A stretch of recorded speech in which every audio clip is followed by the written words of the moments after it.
There are a lot of stories popping up about Uber and Lyft, and I've covered a lot of them on this channel. This one, though, has the potential to be absolutely groundbreaking. And that is this. As you can see, Uber loses challenge to California gig work law in U.S. appeals court. This has the potential to be groundbreaking. And it's kind of funny because I feel like I've said that a lot recently because there's been a lot of big improvements, I guess, with the attention about being a rideshare driver and Uber and Lyft drivers, the fact that they just don't get paid well enough, they're not being treated fairly, et cetera, right? I've covered this a lot, and it's interesting that you see this in a lot of different places now, that it's a very common thing for a lot of attention now being put on this, but this is a big one here in California. You can see right here that the U.S. Appeals Court on Monday rejected a bid by Uber and subsidiary Postmates to revive a challenge to a California law that could force the companies to treat drivers as employees rather than independent contractors who are typically less expensive. In case you don't know, as you can see right here, there was a law passed called AB5. This basically made it, especially here in California, where we have a lot of like freelance work and everything, harder to treat your employees poorly. Or, excuse me, maybe a bad word, your independent contractors poorly, right? This was a huge groundbreaking bill, very, very important. And there was one exception. Out of every industry in California, especially like the movie industry, which, as you know, can be ruthless and cutthroat, and that is ridesharing, right? So you can see here that AB5 unfairly singled out app-based transportation companies while exempting other industries, right? Somehow Uber and Lyft and ridesharing and stuff like that and gig work skated away with being able to treat their employees correctly or being classified them as employees. And you can see right here, and this is true, but things are going to get more interesting. Uber said in a statement on Monday, or actually yesterday at the time of this video, that the ruling would not change the status of its relationships with its drivers who are considered to be contractors under the 2020 ballot, called Prop 22, like I said. I've talked about this in a million different ways, that basically they said, okay, as opposed to AB5, which does a lot, that's a whole other subject for a whole other video, for Prop 22, the question was, should rideshare drivers become employees or stay as independent contractors? They're still independent contractors. And there were some benefits to this bill, but I think as time went on, I noticed that what's interesting, when I've interviewed a lot of drivers are like, oh, I really am down to stay as an independent contractor. Over the years, though, when I've interviewed a lot of drivers, they're like, you know what? I kind of regret it now. Because you can see right here, the fate of Prop 22 is being weighed in a separate case at the state's top court, which last month heard arguments from a labor union and 4 drivers contending that the ballot measures were unconstitutional. That, yeah, Prop 22, I know people stayed as independent contractors. It's actually a bad thing. And you can see right here that there are plausible reasons for treating transportation and delivery referral companies differently than other types of referral companies.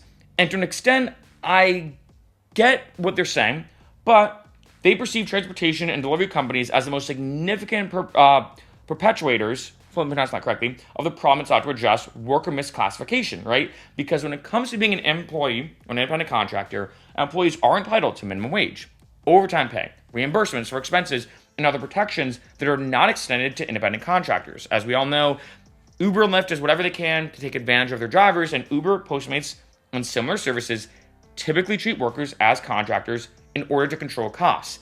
The reason why they do this is because they get to spend way less money. And the clash over AB5, comes among a lot of different things, and it could require more companies to deem their workers as employees. Now that I think Prop 22 happened years ago, now that we're seeing how things actually, like how the dust settled, so to speak, a lot of people are saying, you know what? We're not realizing this whole Prop 22 thing is actually kind of messed up of the way they're treating their drivers. And here's the big kicker. You can see right here that California's AB5 raised the bar for proving that workers are truly independent contractors, right? Requiring a company to show that workers are not under its direct control or engaged in its usual course of business and operate their own independent businesses. Now, Uber and 2 of its drivers did sue in 2019. They said that AB5 was an irrational and unconstitutional statute, designed to target and stifle workers and companies in this on-demand economy, and they dismissed it. But a 3-judge 9th Circuit panel last year revived the case. The court said that the quote-unquote piecemeal fashion of the exemptions of the law was enough to sustain Uber's lawsuit. So the 11-judge Circuit Court's ruling on Monday wiped out Uber's earlier win. It's going to be very interesting to see how this evolves, because this could be like the first breadcrumb for a lot to happen. And right now, at the exact time of this video, there is a lot. I've talked before in other videos how I feel like for the past year or two, it's almost been like the dark ages of ride sharing, where I like to call it, where drivers are getting paid way less, getting taken advantage of. I've mentioned this in a bajillion videos of drivers just not being treated fairly. And I feel like that now, this is the first time I'm really seeing a lot more popping up almost every day, whether it's here in California now, or in Minneapolis, or in Massachusetts, or in other areas.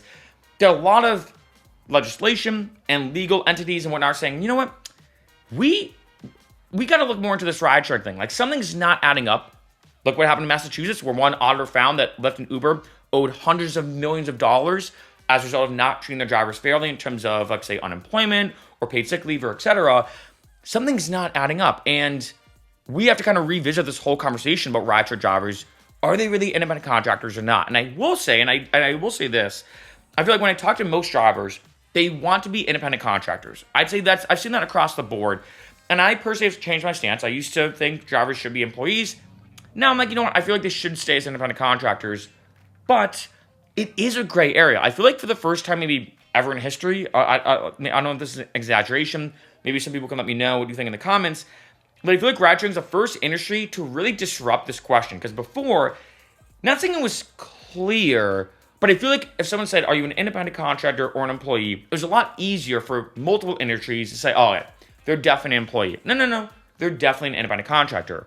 Ride sharing is the first industry where it is, I think, a grayer area than maybe any other industry in history. And there's a reason why here in California, when AB5 happened, ride sharing, I'll also include delivery driving as well, those kind of industries, was the only exception. And you see this in a lot of other states, that when certain things happen, to try to make it more important for workers to not being treated unfairly, not being taken advantage of, ride sharing is always the one that skates away, or I guess pun intended, drives away, I'll say, it's a unique pun, and gets away with it by still treating their drivers and workers as independent contractors. And in some way, there is, I think, a good amount of logic to that. The fact that they claim flexible schedules, all this kind of stuff. There is some, I think, understandable points that they do make. I think this is definitely a not one-size-fits-all situation. There's very valid arguments on both sides.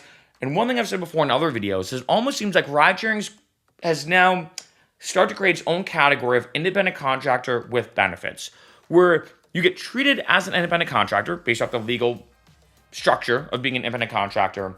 But also with ride shares, it's not like you don't have employee-like stuff. What I mean is, well, yes, rideshare drivers are classified as independent contractors. There's a lot of arguments to state they actually should be employees. They should get protection. And this way I suggest, and this is what I've been seeing, it almost creates this like third category, or in the middle category of being independent contractors with benefits. Well, they actually do get paid sick leave. They get unemployment assistance. If, let's say, a wrongful deactivation happens, there are some policies put into place that allow them to get maybe compensation back. All these different things that usually are more things that only employees get, but rideshare drivers should be getting, especially the way they're being treated. And again, it's very interesting right now looking at all these articles, because I feel like right now, before, like I said, it was almost like the dark ages, like drivers are being treated unfairly. They were complaining, no one was listening, right? And then now it seems like the waters for the first time are kind of wobbly, right? Like things are not even now, because I think a lot of, like I said, state legislation, lawmakers, etc., are saying, okay, you know what?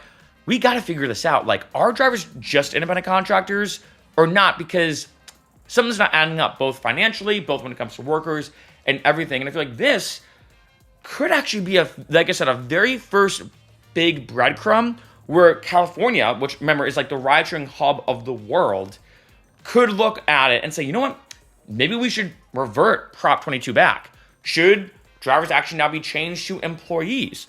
Could, because they just, denied this ruling and, because Uber just lost this, could this be the first step of them saying, you know what? Let's revisit a lot of this. Let's truly revisit Prop 22. Let's truly revisit AB5, et cetera, et cetera. And like I've said, I know a lot of times when I post these videos, some people say, well, Mark, I'm in New Jersey, or I'm in Minnesota, or I'm in Florida. I'm not in California. But when something this big happens, especially in the biggest state in the country for ride sharing, the ripple effect is always massive, because a lot of other states are looking at this. There's a lot of attention, like I said, as well, when it comes to Massachusetts and Minneapolis, what's going on there. And with all these stories popping up, I think it becomes this kind of snowball effect. I'm seeing that the more that these stories pop up, the more they then continue to pop up. Well, let's say another state like Nebraska, I don't know, is looking at Minneapolis saying, or looking at Massachusetts, I think maybe is probably a better analogy, where they're like, that auditor found out that Uber and Lyft owes the state hundreds of millions of dollars. Should we conduct our own audit as well? And then maybe Colorado then follow suit. And then maybe, I don't know, Washington follow suit. I don't know. I'm just kind of making stuff up. Obviously, this is all hypothetical. But the more stories that I'm seeing about this,